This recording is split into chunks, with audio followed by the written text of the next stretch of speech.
কেওনঝড় ট্রিপে কিছু স্মৃতি আজও মনের কোণায় আনন্দের উপলব্ধি করায়।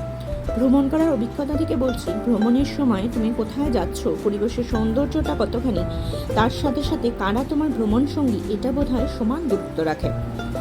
আমাদের এই কটি দিন কিভাবে যে কেটে গেছিল বুঝতেই পারিনি। বাড়ি ফেরার আগেই পরের ট্রিপের প্ল্যানও করা হয়ে গেছিল। তোমাদের সাথে কি এটা হয়? তোমরা কি কোথাও ঘুরতে গেলে পরের ট্রিপের প্ল্যানটা করেই ফেরো?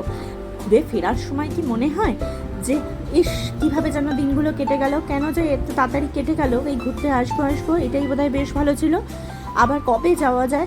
বাড়ি ফিরেই কি মনে হয় মনটা বড্ড উড়ু উড়ু হচ্ছে, আবার যদি কোথাও যেতে পারতাম, আবার চলো সেই গ্রুপটার সাথে আবারও একটা প্ল্যান করে নিই।